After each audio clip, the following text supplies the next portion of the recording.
Nobody's Business, a podcast for all those subjects we've been trained to avoid. Here's your respectfully irreverent host, Keith Shelton. Well, good evening, everybody. So glad to have you joining us this evening. I'm Keith Shelton. I'm the ramrod around here. My co-pilot and cohort in crimes lurking about somewhere. Well, there he is. Don't say it's a fine morning or I'll shoot you. Oh, I wonder how many people know where that comes from. Both of those come from the one of my favorite movies, McClintock. That's right. That's right. Well, hey, everybody. Yes, welcome y'all to our show tonight. I'm going to tell you, we really are blessed to have the guest we have. But before I introduce him, I want to tell you, the whole purpose of our podcast that we've started is, we want to challenge you. We want to entertain you. I hope we'll make you laugh, but we do want to inform you, tell you about things that could be very important to you. Also, give you things to think about, and especially in this day and age. So I want to tell you, we're welcoming you to a special episode of Nobody's Business. Tonight, we're going to delve into the forefront of asset protection and wealth management from the standpoint of wealth preservation. Join us as we sit down with Lou Robinson, CEO and president of Alliance Trust Company out of Reno, Nevada. Lou, you coming on board? There he is. Well, we want to tell you, Nevada stands at the pinnacle of domestic and global asset protection, and Lou is at the helm of the largest privately held trust company in the state of Nevada. We're so glad to have you, Lou. Thank you, Keith. Well, how are we going to kick off, Lou? Oh, look at there. Yeah, that's the famous sign. Reno is the biggest little city in the world. It's really a great place to live. I moved here from Cincinnati, Ohio, transferred in college from University of Cincinnati to University of Nevada, and loved it so much that I never, never even considered leaving. It's just really a beautiful, beautiful state. There's Lake Tahoe. It really does look like that. It's pretty amazing. It's less than 30 minutes from where I live. So it's a great place to enjoy your summers for sure. Normally when people think of Nevada, immediately comes to mind is desert. And you see pictures like Lake Tahoe. That's like another world. Yeah. And most people think of Las Vegas, but Lake Tahoe is really, it's the glitz and glamour of nature, I guess is what you would say. It's really some of the most beautiful views, some of the best snow skiing in the world, and the water's cold. I will tell you that. People die of hypothermia in the middle of summer, falling out of boats in the middle of the lake. But it's I didn't know that. I didn't know that. It's a very beautiful area, and I'm very lucky to live here. So I keep telling everybody, move west, come to Nevada. It's the place to be. And even if you can't, your trust certainly should be in the state of Nevada. It's as close as you can get to California without actually going to California, huh? Exactly. Yeah, you definitely. Yeah, don't even get me started on that. Well, California is beautiful. Don't get me wrong. California is a very beautiful state. In fact, I was there for a conference last year, and I was sitting on the balcony overlooking the ocean with an attorney having breakfast, and I said, this is quite beautiful. It's almost worth 13.3% of your income to have views like this. Is that almost? Right. That's right. Almost. Well, Lou, as many times as I've made trips to Reno, I can tell you, there's no telling how many times I have told people, number one, you got to put Lake Tahoe on your bucket list. Number two, it is, in my opinion, the most beautiful place in North America. And then, like you say, Reno, the city of Reno is just such a great little town in its own right. And obviously that's where Alliance Trust Company's headquartered. and the number of trips I've made out there. I love the city. I've been a featured speaker at on asset protection planning in Reno, done them in a couple of them in Lake Tahoe, as a matter of fact. So I just love Western Nevada. But let's get into business. Lou. What are we going to talk about tonight? So tonight, I think we were going to discuss the benefits of using Nevada as the situs for your trust, and talk a little bit about the benefits of a trust in your estate planning as well. But a lot of people don't realize trusts are governed by state law, and so Nevada has made a point of becoming one of the most trust friendly, if not the most trust friendly state in the country. Yeah. And so we have great asset protection laws. Our legislature and our courts fiercely defend all of those laws that we've passed over the years to make us the forefront of jurisdictions for asset protection and wealth management. Let's go ahead, JT. I was just going to say, for people viewing at home, anybody that's not been a part of any type of asset protection planning, real quickly, high level overview, what is a trust? So a trust is basically recognized under the law as a separate entity from the individual. An irrevocable trust, I should say, is a separate entity under the law. And the nice thing about a trust is a trust can't go out and do things that cause liability that causes you to lose your money. So you're able to transfer your assets to this separate entity to protect them from potential tort claims. And I'm not an attorney. That's Keith's area, but there's some pretty big judgments that come across every year, and people make legitimate mistakes.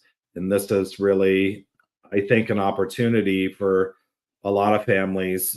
It's a do-over, as it were, where one mistake or one frivolous lawsuit that gets through doesn't wipe you out. And that's the great thing about Nevada is these trusts. The nice thing about Nevada trusts is they can be set up for 365 years. Which offers a number of benefits, but it helps preserve family wealth from generation to generation. And there's some great protections built into the Nevada statutes to protect people who are beneficiaries of trust. My favorite example is we all, as you get older and you have kids, you never know who your children are going to marry. And there's all kinds of horror stories about your children marrying a monster, right? Well, Nevada is a great state. We're one of the only states that has no exception creditors, including divorcing spouses for alimony and child support. The trust assets remain out of reach. And when I talk to a lot of families, parents, later on in life, when they get into their 70s and 80s, that's always a concern for them, who their children have married or what's going to happen there. And they want to make sure that their wealth is preserved for the person they intended it, which is their child and not their child's spouse. And Nevada is really great at doing that. Yeah, all the other states, Lou, have some form of an exception.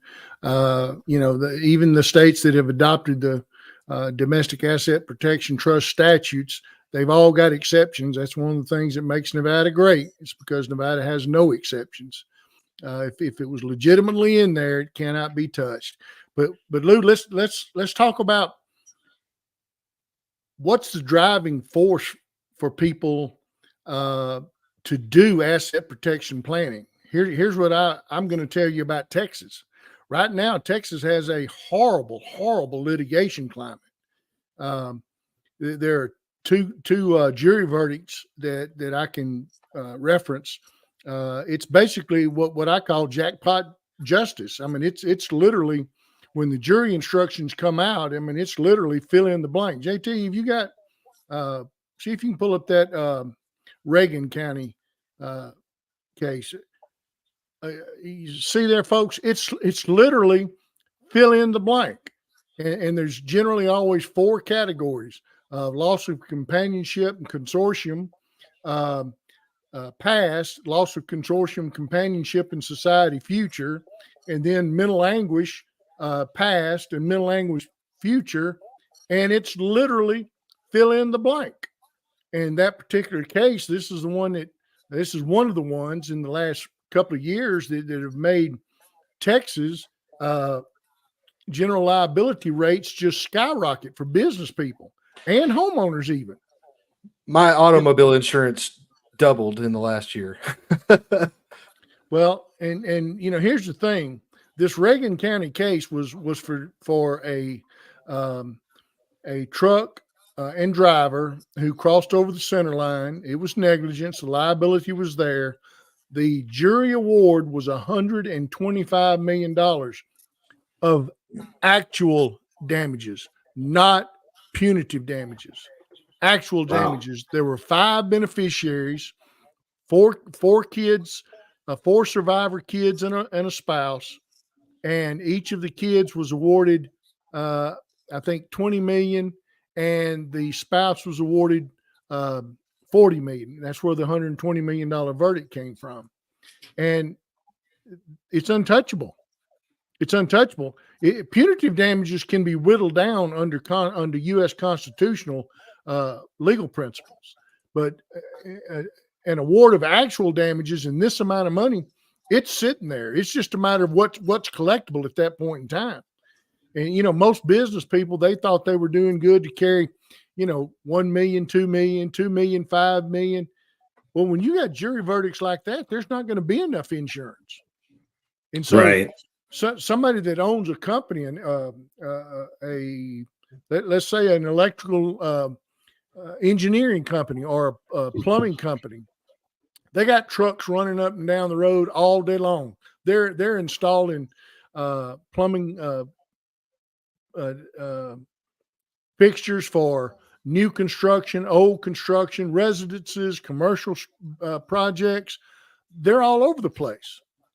And one bad accident, whoever owns it, if they don't have, number one, if they don't have it structured right, if they haven't thought in terms of asset protection planning, it's not a matter of if you get sued, it's a matter of when you get sued.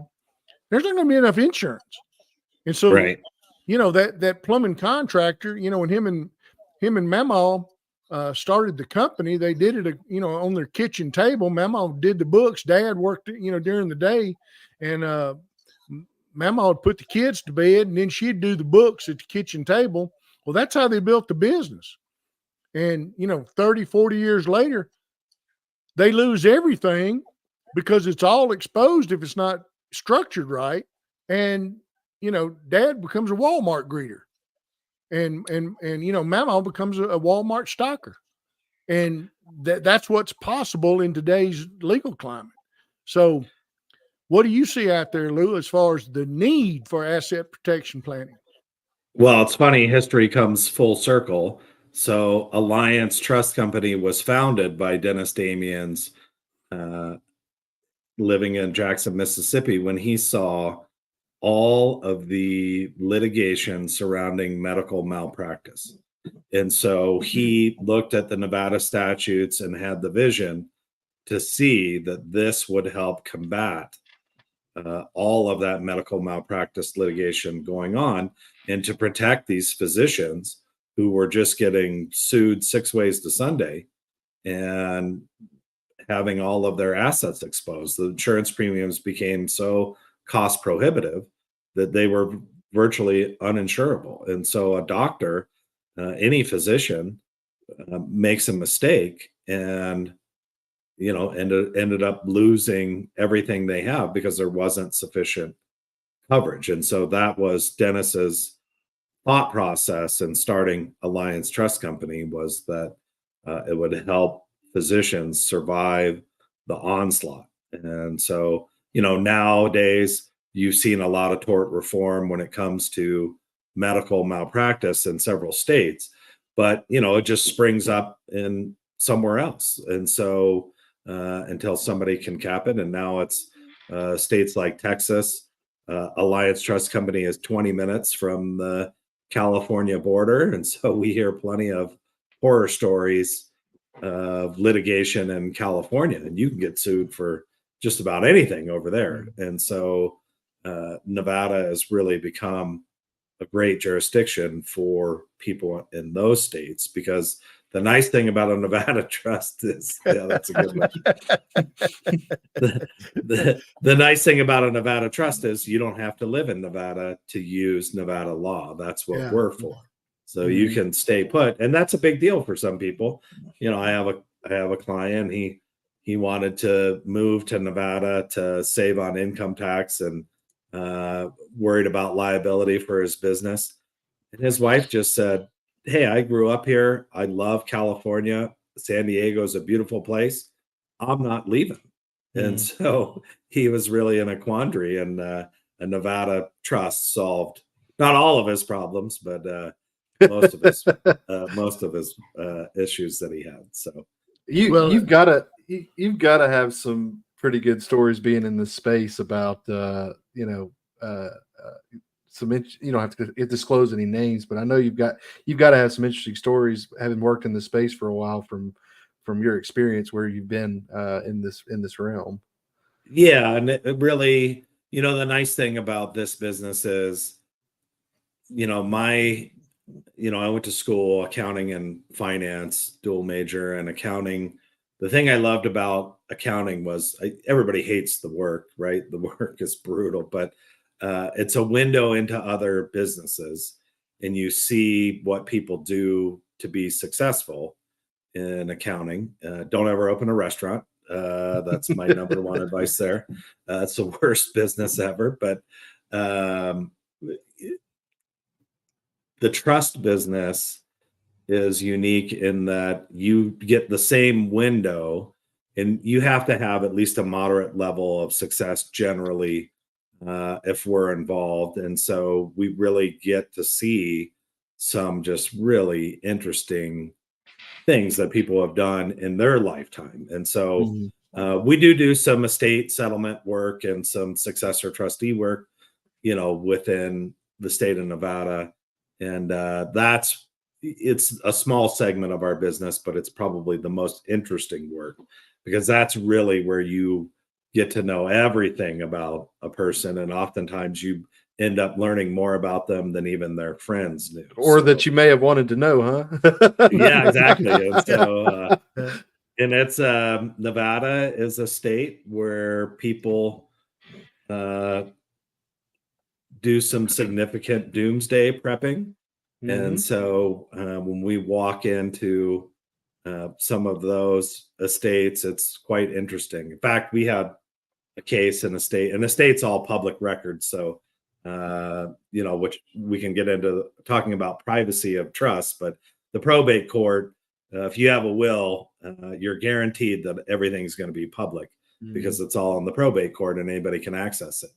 And so we walked into a case one time. It was literally a 600 square foot apartment. And we walked in and there was a pile of 90 guns on the floor of this apartment. I think I know this person. He might live in New Mexico now. Right. Thousands of rounds of ammunition everywhere. And underneath the pile of 90 guns was $280,000 in silver. Oh, wow. And so it was really, cleaning out the house, and nobody thought to look in the bathtub for like a few days. And there was a bag of dirty clothes in there. And so in the bathtub. And so somebody dumped it out, and there was $30,000 in cash in the bottom of the bag. And so this guy was just living in a 600 square foot apartment. So yeah, it was pretty interesting. So, there was a great case of a guy that was supposedly friends with all the old time casino owners. And he told everybody there was buried gold and silver bullion on his property. And so we ended up doing ground penetrating radar across 80 acres looking for the gold and silver bullion, which we didn't find. Yeah. But we did find 30,000 gallons of diesel fuel that he had stored underground Wow. for about a decade, and about 1,000 gallons of lead paint. And so I went from looking for buried treasure to looking for an EPA Superfund Yeah. Oh Yeah. my No God. kidding. person. But so it's quite fascinating. But yeah, so those cases are super interesting. But that's the one thing about Nevada that's great is the privacy protections that you get. And another reason to have a trust is that all of your assets pass free from any prying eyes, and there are no even LLCs in Nevada. You only have to disclose the manager. You don't have to disclose who actually owns the business. And so that's one of the great things about Nevada law is the privacy element. So Yeah. Well, Lou, let me tell you. I mentioned the Reagan case a while ago. There was a follow-on case, and again, this is Texas. It was a $301 billion, billion with a B now, billion Bravo case, jury award. It was another one of the fill in the blanks. It was a dram shop case. And again, JT's pulled up a page out of that jury verdict. This one came out of Nueces County, and this was a little more recent. This case ended up with $1 billion of actual damages and $300 billion of punitive damages. And like I said, the punitive award, it's got to stand up to, U.S. constitutional scrutiny. And, certainly that wouldn't stand. But the award of actual damages, it's a matter of what can be collected. What, after the award is given, they're going to settle on something. But even after the insurance company pays what's there, everything else is exposed. And, my thing always is make sure your LLCs are structured right. Make sure you've organized them right. Make sure your documentation is proper. That's first and foremost. Think in terms of doubling and tripling your insurance if you think you need to. And then also, as an overall asset protection device, is a Nevada Domestic Asset Protection Trust. So I've led that up. Now, tell us all the positive things about why somebody wants a Nevada Domestic Asset Protection Trust if they have any means at all. And I say this, and this is something I've said for years and years and years. I'm a big proponent of prosperity. I'm your biggest cheerleader. I want you to be successful, but you have got to be serious and you have got to be real and understand that for every dollar of wealth you amass that you think you would like to keep and be able to enjoy the benefits of one day, that bullseye on your back just gets bigger and bigger and bigger and bigger. And if you don't think in terms of what I just mentioned about your internal organizations, use of multiple LLCs in many cases, make sure they're structured right. And then the ultimate overarching thing is, are you in a position where a domestic asset protection trust domiciled in the state of Nevada will do you some good? Take it from there. Yeah, and Nevada trusts work great for exactly that. So, when it comes to real estate, you're always going to have nexus tied to the state. It's not, so real estate is not the best protection, I would say, but everything else is. So all of your liquid assets, everything else is easily protectable in the state of Nevada. So the nice thing about Nevada law is there's a 2-year seasoning period. So once you put your assets into a trust, the clock starts ticking. Even if you have a trust in another state like Delaware, where it's 4 years, you can decant the trust to Nevada, and Nevada law will recognize the period that's already passed in another state. So that's really great. And after 2 years, Nevada's virtually creditor proof. And so the Nevada trust is often, referred to as having an offshore trust, but onshore, having it onshore. And so you get the same, almost the exact same level of protection as an offshore trust, but you don't have to go through the hassle that the IRS is going to put you through the ringer, all of the filing requirements associated with foreign assets, plus you don't have a language barrier, plus you get the rule of law within the United States that I think is missing in a lot of other countries. So from that standpoint, Nevada is really the great place for trust. And the other thing is the trusts have modernized over the years. And so trusts were always, historically only for the uber wealthy. Well, now, it probably, a trust can make sense for as little wealth as, $1 to $2 million dollars. It still can be economical for somebody to utilize a Nevada asset protection trust. And with the modernization of trusts, the biggest concern that people have is giving up control. Well, Nevada law has the ability for you to trifurcate the trustee responsibilities. So you have administrative, investment, and distribution powers can all be held by different individuals within the trust. Now, if you're looking for asset protection, you never want to be in charge of distributions, right? Mm-hmm. That you need that power held by somebody else. But you can still control how the money is invested. And you have a company like us that can control the distributions or can do all the administrative work that's required under the law, make sure books and records are kept and tax filings are handled associated with the trust.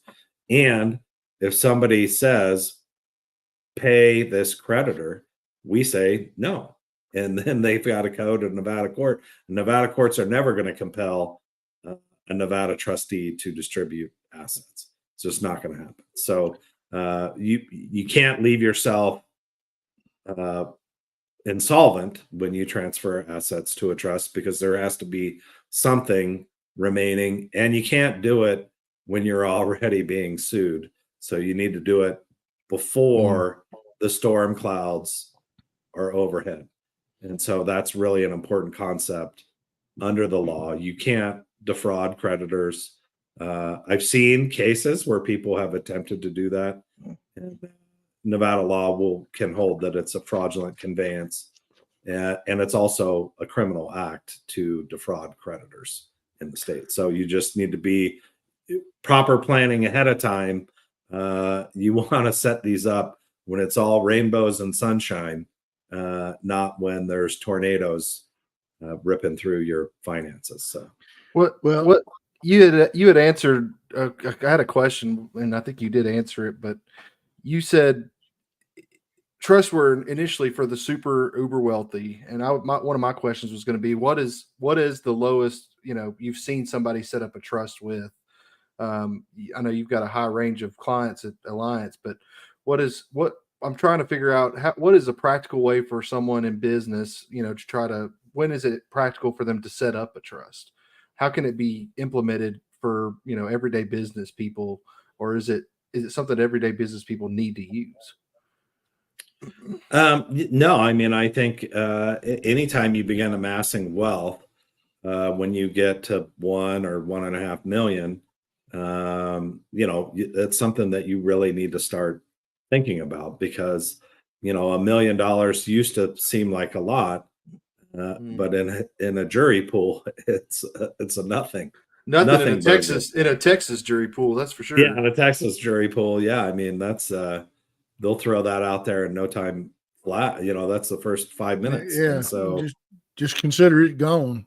Yeah, exactly. And so the other thing that a Nevada Asset Protection Trust does is, in the event there is litigation, especially for an out-of-state attorney, to think about it, if they even wanted to try and access those assets in the trust, they have to go to Nevada, hire Nevada counsel, go through the Nevada courts who have already upheld many of the asset protection features of Nevada Trust, this Nevada Supreme Court.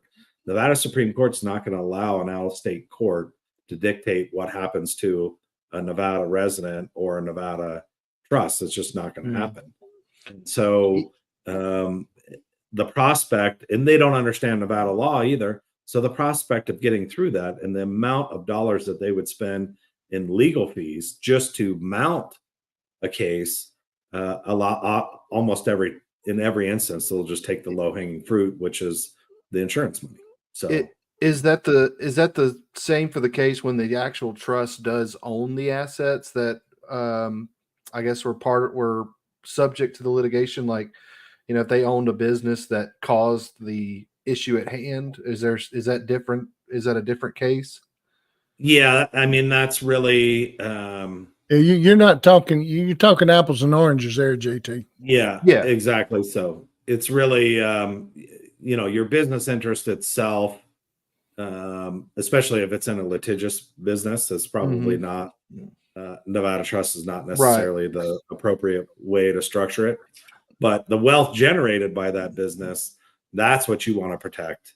What I was with going that towards trust. was I've seen trusts buy investments or buy properties or buy businesses, and so it's also there's a little bit of planning, I think, also to go what assets actually need to be held by the trust.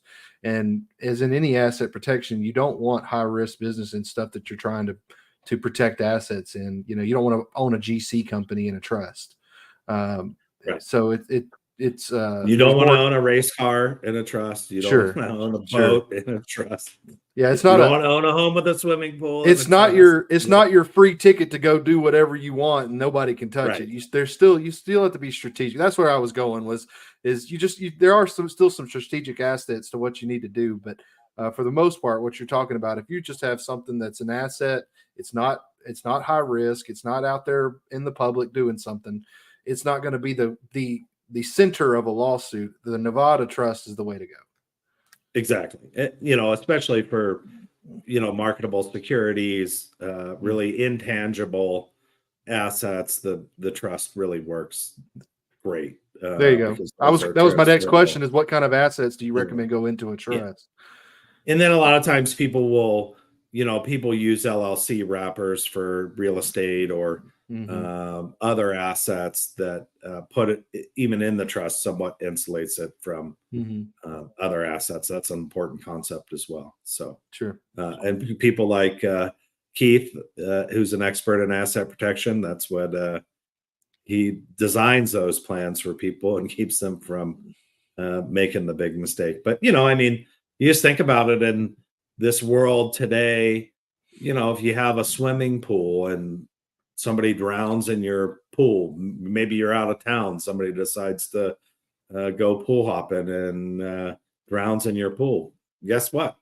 You're on the hook potentially for a lot, and that can wipe you out if you don't have the proper protection in place. I mean, there's all kinds of scenarios where somebody inadvertently loses their life due to an accident or is critically injured, and you're going to have some assets outside the trust, but it's a do-over. And so and just people who in general are more prone to get themselves into legal trouble, professional athletes. So we had talked a little bit about Allen Iverson before the show started, and people say his $32 million trust that Reebok set up saved his life. And so they knew he was going to have problems. And so they wanted to defer part of his compensation into a trust to be there for him when he lost it all. So he burned through $200 million.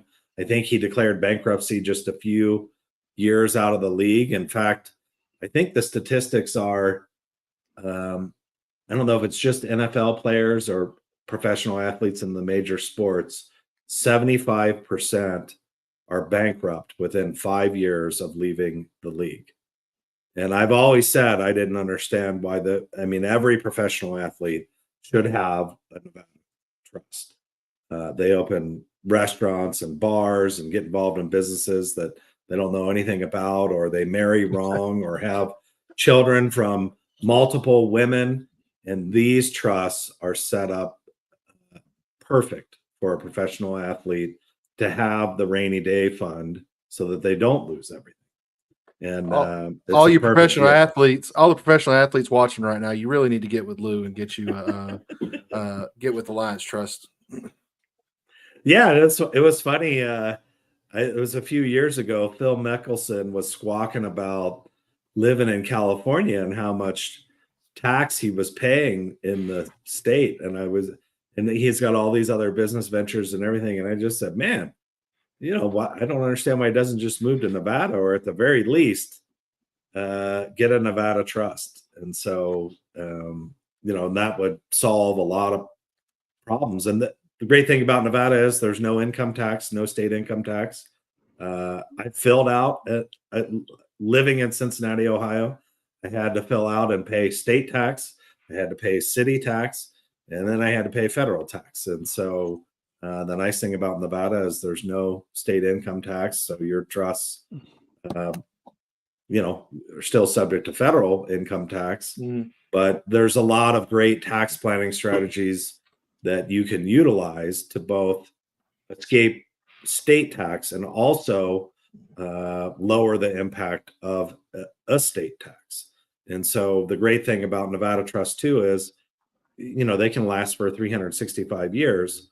So that's a tremendous number of generations where there is no estate tax being paid, which really, when you run those numbers, it's really off into the stratosphere, the level of wealth that you can pass to the next generation. Lou, let me jump in right here and explain to folks the difference between that provision in the Nevada statute of 365 years.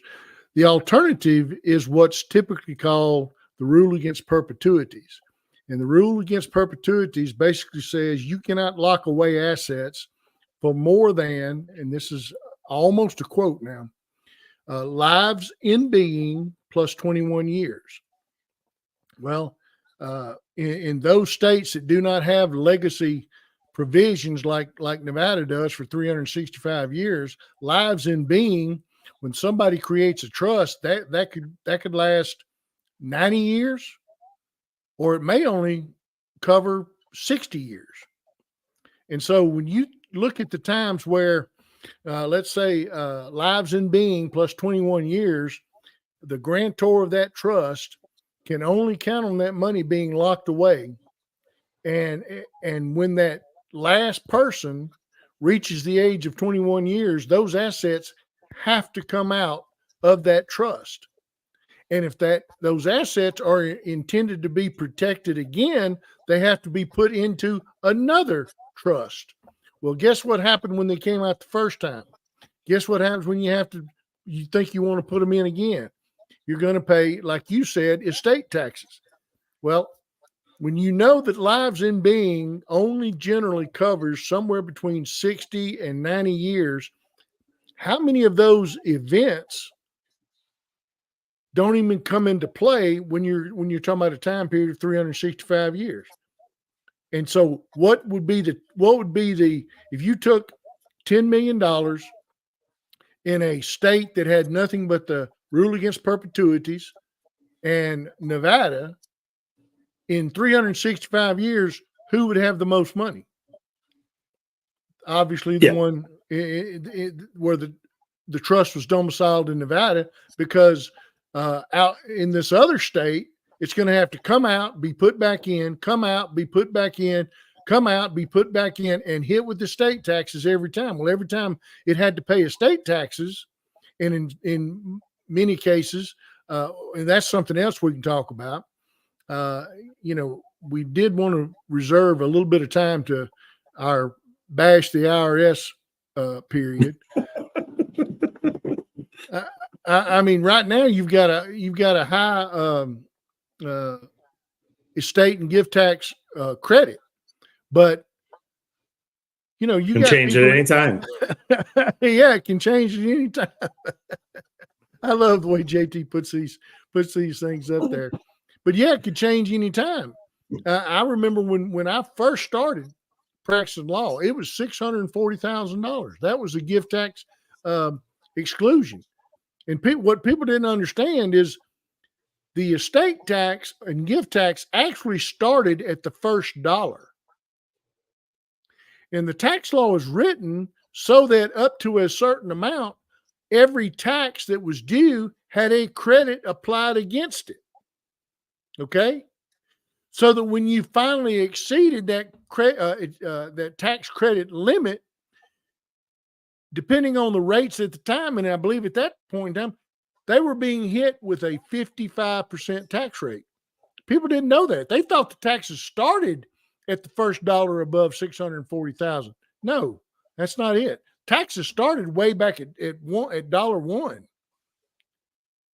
And so by the time you got to the $641,000, that dollar was being hit at 55%. Well, that concept tax-wise has not changed.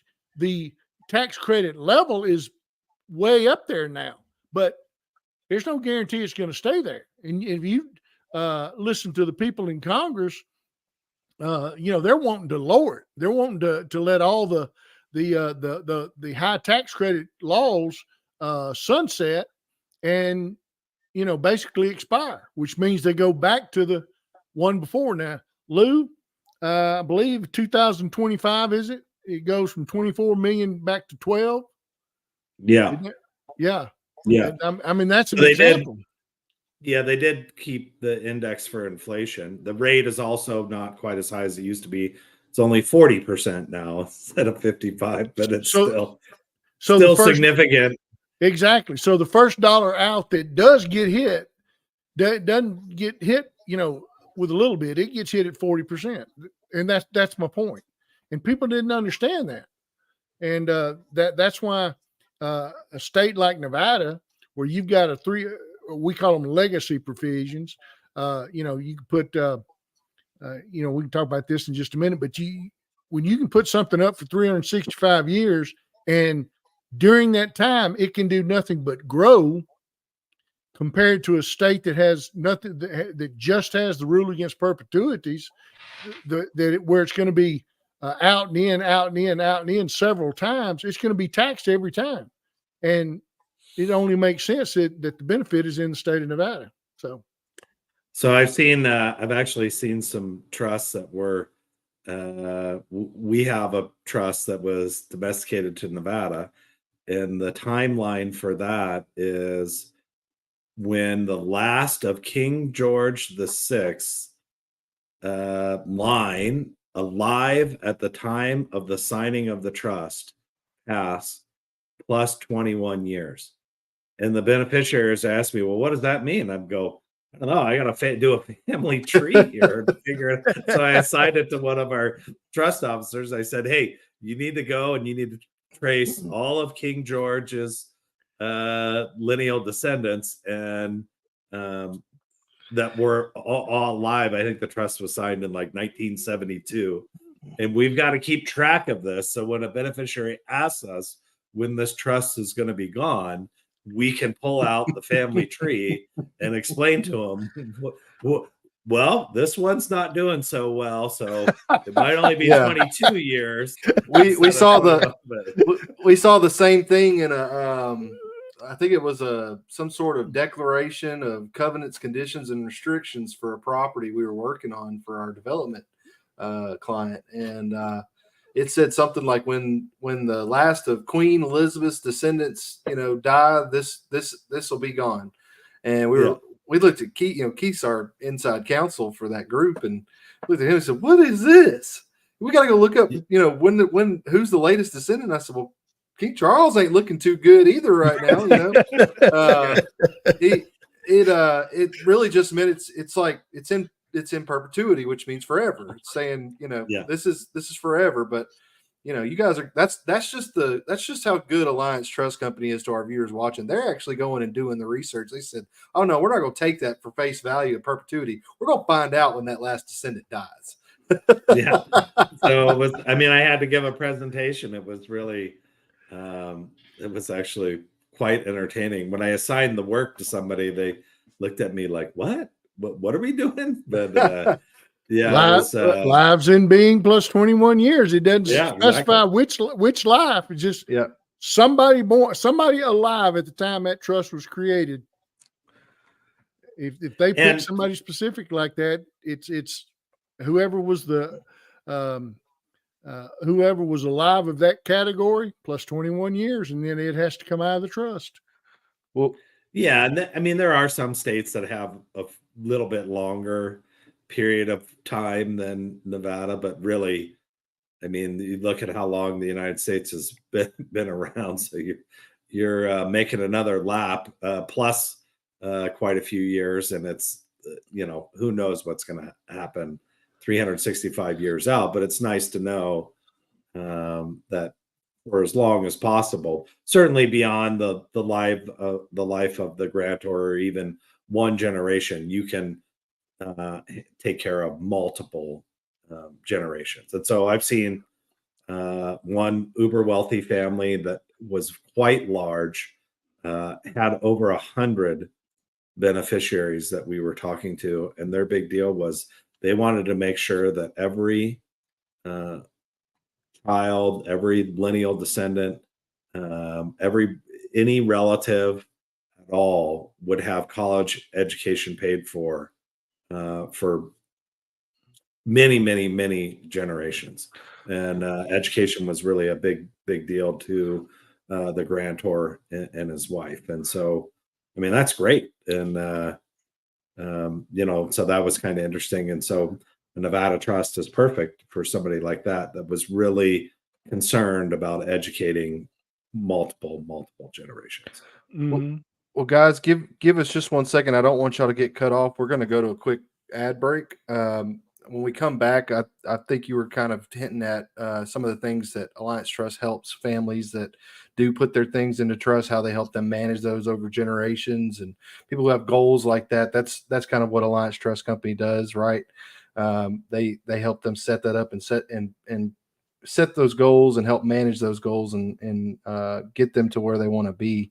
But when we come back, I know you and Keith got more to talk about. We're definitely not through, so we'll take a quick break. We'll come right back.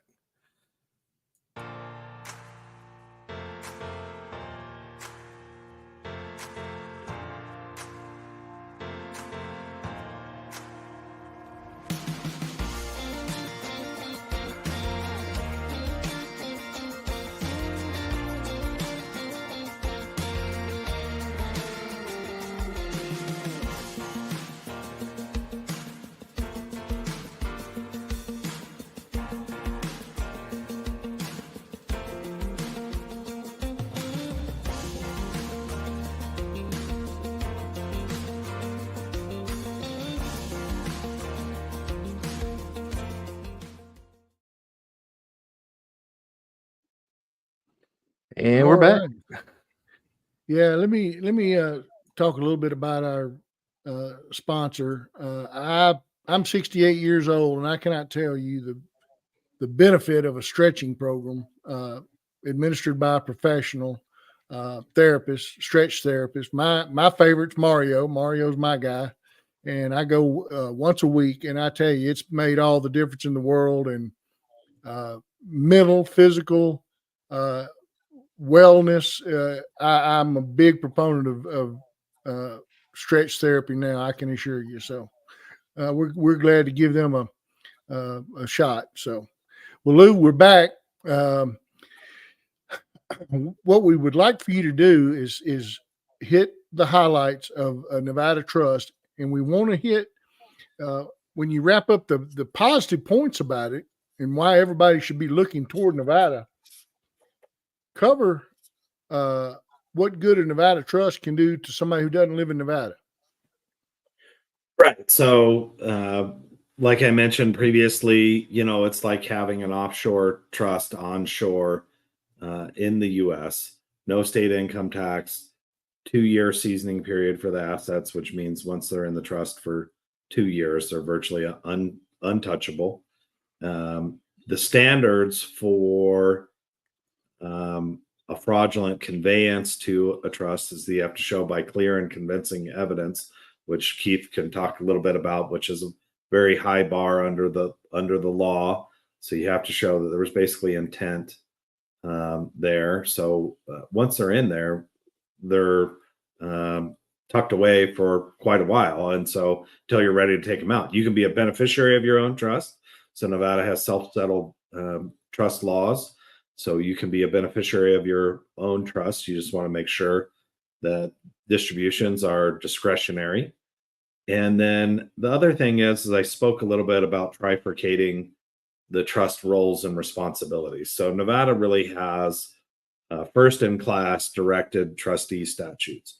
And what directed trustee statutes did is they did a couple of things. One is they allow the grantor to retain control. And two is they alleviated a lot of the liability that a trustee takes on, which is great for the consumer because it's lowered the costs of what it takes to administer a trust. Hey, And Luke, so you can, Luke, go can ahead. I interject right here? Just for Yeah. the listeners and viewers, directed trustee statutes, you got to understand what directed trustee statutes do that is the beneficial component of what Lou's mentioning versus the way it is in most states. In most states, you have joint and several liability. You can have 10 trustees in Texas. You can have 10 trustees in other states. But the thing about it is they're all jointly and severally liable for what any one of the other trustees may do. And that's why you don't see a lot of times banks and trust departments wanting to have anybody in charge of a trust because they may not be the ones making this maneuver or that maneuver, but at the end of the day, out of all the trustees that are named, who's the one with the deep pockets? Who's the one left standing? And that's why it's just not a good situation. Well, what Lou's talking about is directed trustee statutes, and he mentioned them a while ago: administrative trustee, distributions trustee, and investment trustee.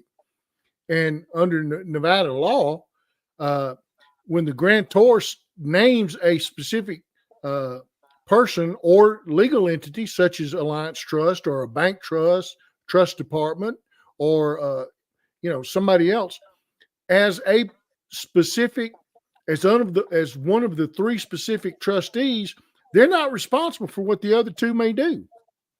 It's like, Exactly. Let's say, for example, Alliance is named as the administrative trustee. Well, the other trustee may run it in the ground, but as long as Alliance, added, subtracted, multiplied, and divided correctly, all the way to the scene of the crash, Alliance has no liability, and so that's why it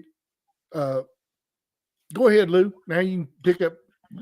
Yeah, no, and that's really that's what's great. So, where the liability comes in is in distribution and investments. And so one of the things that I think spooked historical trustees is, say you have a family business and that's the grantors pass away and they want that family business to remain intact. So it goes into a trust. Well, under the old rules, they said, hang on to this business. Well, then let's say the business goes through a rough patch, goes bankrupt, or ends up defunct because the kids don't know anything about how to run it compared to the parents. Well, who are they going to sue? They're going to sue the trustee. What are they going to sue for? They're going to sue because you held a concentrated position that made up the majority of the assets of the trust, and it went defunct. And so Nevada statutes, it's always a bad idea to have a concentrated position in a trust, but family businesses, that's understandable. Where you'll see things like Chevron or Exxon, people pass away. Oh, I don't want my kids to sell that stock. Well, as a trustee, if you have full fiduciary responsibility, you cannot keep a concentrated position in a trust like that. But you can name an investment trustee who then directs someone like Alliance that they have to hold that. And then the only person who's liable is that individual as opposed to the corporate trustee. So that's really a modernization of trust statutes under Nevada law that allows for different elements of control. And you see it in distributions as well. In the example I talked about before, there's 100 family members. and the education was real important. And so when they were originally drafting the trust, they wanted us to make these decisions. And I said, there's no way we're going to be able, because they had all these things, can't be addicted to drugs, can't be have all these issues. Well, a corporation or a company or a financial institution like ours is not going to want to make those determinations. But you can name somebody else in the trust document, a friend of the family or a trusted advisor of the family, who can direct us whether or not that person is meeting the standards under the trust. And that's really important, because for us, under Nevada law, there's zero liability if we follow direction. And so, and that's great. And even that individual can delegate those distribution or investment responsibilities under the statutes to another person. So the financial institution doesn't have to take the risk. And that, eliminating the risk in the trust business is a very litigious business in and of itself. You always have angry beneficiaries. And so, because generally, not always, but oftentimes people will set up trusts specifically because they know their kids aren't going to be able to handle the wealth transfer that's coming. The frontal lobe's not fully formed till age 20. And anybody I've ever seen under the age of 20 that we gave them a big check, it was gone just like that. And so, go buy a fast car, wrap it around a telephone pole or whatever. Allen Iverson was a great example of that.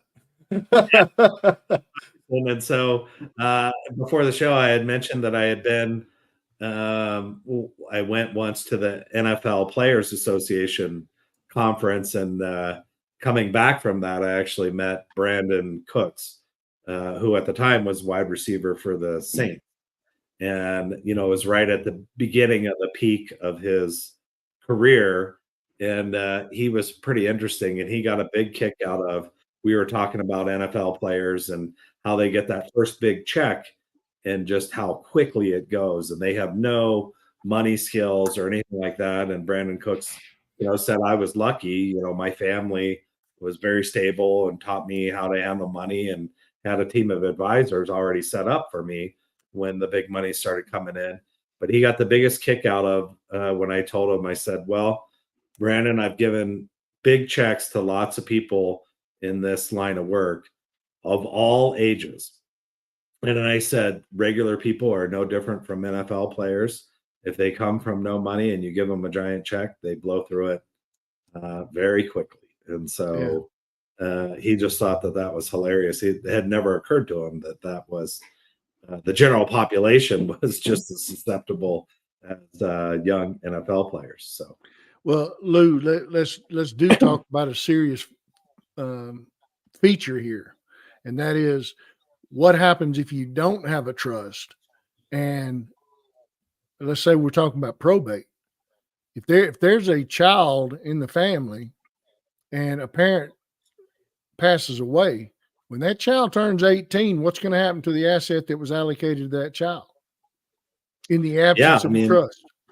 Yeah, he's going to get it, but no matter what it is, and it's and young kids make really dumb decisions, and that asset will go to creditors in no time flat. So, everybody makes mistakes.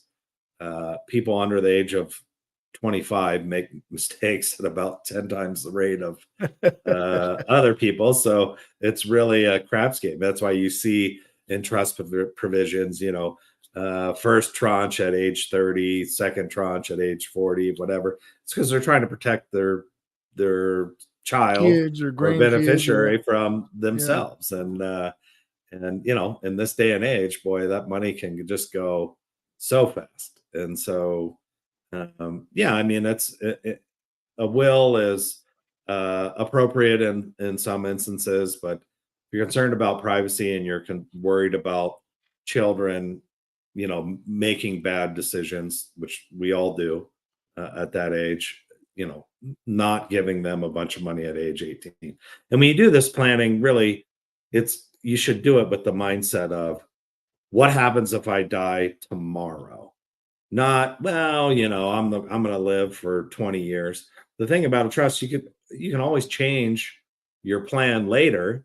You don't, but you always plan for what's going to happen if you die tomorrow, because that's really what it's designed to do, is to step in that instance, and you can't think it to the future too far. You can always change it when circumstances change. But Yeah, you look at it like, I mean, I've sat in planning conferences with clients, and you try to get them to think just a little bit ahead, and then when they start, it's like, well, you can't turn it off. They want to try to think of every possible contingency. And there's not enough paper to write it all down on with some of the ideas and things that they think they want. So it's like you say, let's get a good plan. Let's talk about, good contingencies and what ifs, but don't carry it to an extreme. That's for sure. yeah, that's really, and that's another benefit of the directed trust statutes is Alliance frequently works with families, trusted advisors, the CPA, the attorney, close personal friends, where they can hold roles and responsibilities within the trust, and we're happy to work with them. But those are the people who know the families well. It's pretty funny. I think the CPA seems to always be the one that knows everything, that even sometimes the attorney doesn't know. And the CPA, for whatever reason, the family seems to spill all the secrets to the CPA. So that's one for sure advisor I want to make sure that I keep in the loop, and that we preserve those relationships that the family has, because we're happy to work with whoever. They know the family better than we do. So Keith's definitely had his fun with some CPAs, haven't you? yeah. Oh yeah. Oh yeah. In some cases, it's we can call them attorney wannabes. Yes. Well, look, Lou, let's we're running up on our time, so let's cover two things and make sure we cover them well enough so that we can think we're benefiting our listeners and viewers. Number one, can people who don't live in Nevada take advantage of Nevada trust statutes in asset protection planning strategies?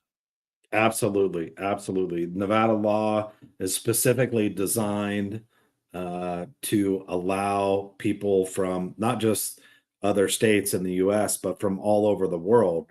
And we do quite a bit of international business as well. Families who are looking for the benefit of Nevada trust laws for their families and for the asset protection. So absolutely, you just need to have a Nevada trustee to take advantage of Nevada law. That's where we come in. So, it will protect the wealth of anybody. They don't have to uproot and move to Nevada. They can stay right where they're at and still get the benefits. Okay. Well, second point to make, Lou, you and I came into knowledge of a particular U.S. Supreme Court case a while ago. As a general caveat, you were throwing out what everybody says is don't wait till something happens before you start planning. But now there's actually a U.S. Supreme Court case that if you do wait until the lawsuits already happened, or the accident's already happened, and you've already gotten a demand letter from an attorney, what you're going to find is that no attorney's going to want to help you. No CPA is going to want to help you. You are going to be on your own. And that's because of this very recent U.S. Supreme Court case. You want to hit some high points there? Yeah. So it allowed for a civil RICO claim against a group of individuals, including advisors, CPAs, attorneys, etc., who helped an individual evade legitimate creditors. And so why that's important is under the RICO, statutes, which I think most everybody associates with mob, rolling up the mobsters in the 80s and 90s and even early 2000s. The RICO statutes in the civil case allow for treble damages calculated independently. And so, attorneys who help or CPAs who help or that are somewhat unscrupulous, I think in the past probably didn't have much fear. Well, they should have a lot of fear now, because helping an individual do that is going to get them in a lot of trouble. They better have a Nevada trust already in place, because That's a good point. they're going to get hammered with significant punitive damages, treble. So, it is a unique case. It was very interesting to read, but it was actually, interestingly enough, it had to do with had to do with a Russian national who had a judgment against them, and the judgment was actually obtained in a Russian court, and he fled to California and began setting up structures to evade creditors. And so it was an offshore judgment that the Supreme Court ruled on, and ruled that it was subject to RICO.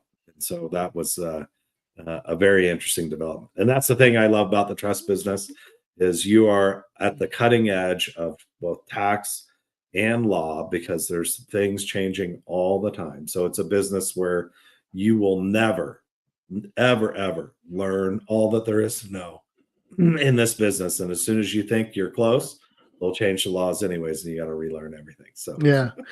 Well, and here's my follow on to what you just said, Lou.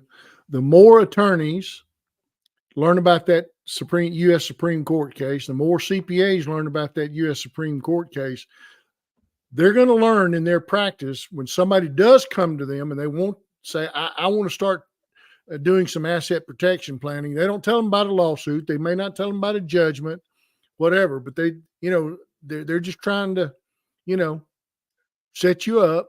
I need some help. Yeah. The attorney and the CPA are going to start asking absolutely pointed questions about potential liability that you are already facing. And as soon as they find out that you've gotten an attorney demand letter, you've been involved in an automobile accident, you had an employee severely injured at work or something like that, they are going to tell you thank you, but no thank you. We are not interested in helping you. And it's because of that case, because the Supreme Court said that RICO damages, and what that means is whatever your judgment creditor could win, that an attorney or a CPA was trying to help you avoid and protect from. Let's say it's $10 million. Well, you, Mr. Attorney, or you, Mr. CPA, may be forced to cough up $30 million. Yes. And it wasn't even you that was the wrongdoer. Yes, and so that's why what you said a while ago about don't wait, whatever asset protection planning you're going to do, you need to be doing while the sky is blue, not a cloud on the horizon. 70 degrees. Now. Warm and breezy. Do it now. Don't wait until something happens, because if you do, you're going to probably find yourself totally alone, because nobody will want to help you. Exactly. Well, Lou, man, it's been a great show. Loved having you on. Always a pleasure. I know Keith has been a part of Alliance for a long time now. It's been a long process growing and building the company, and I've loved seeing Keith's involvement on, from getting the things going, and now finally getting to meet you. I've always communicated with you guys through email, so glad to finally get to understand and know you a lot better. Is there anything you'd like to tell listeners at home? Just a quick shout out for Alliance, or what you got working on. Just take a minute to throw out there whatever you want to throw out there. No, I was just gonna say, like I started to say, I loved moving to Nevada, and get your trust to Nevada as quick as you can. So it's just really, it's the best place for your trust to live, even if it's not the best place for you to live. And There you so I think, yeah, you don't need to be anywhere near the state to benefit from excellent laws in the state Good of deal. Nevada. I Well, agree. Well, Lou, hang around a little bit. We'd And- love to visit with you. Oh, go ahead. And I was just going to say, and I just want to say thank you to Keith for over the years keeping me on the straight and narrow with great legal advice over the years. So Keith sits on our board and provides very valuable insight every time we meet. Well, it's my pleasure, Lou. I've enjoyed it. It's something I've done since I got out of law school. It's just one area of legal practice that I never want to get too far away from. So Something Yeah. everybody's got to realize about Keith. He's not yelling at you. He's just passionate. Yes, I learned that early on. Yes. He's not yelling at you. He's just passionate. Right. oh goodness. Well, Lou, stick around a little bit. We'd love to visit with you after the show. Just for everybody watching at home, thank you again. We really appreciate it. Our fellow nobodies for following us on this journey. We can't wait till next week. Keith's got a special guest lined up. That announcement will be coming in the following days. Don't forget, like, share, subscribe. We got to get Keith's hobby off the ground. So we'll see y'all next time. Everybody have a good night. Thanks again, Lou. Thank you for Keith. having me. Lou, we're gonna have you on in the future, so don't rest too long. Okay. All right. Everybody have a good Thanks, night. you guys. Good.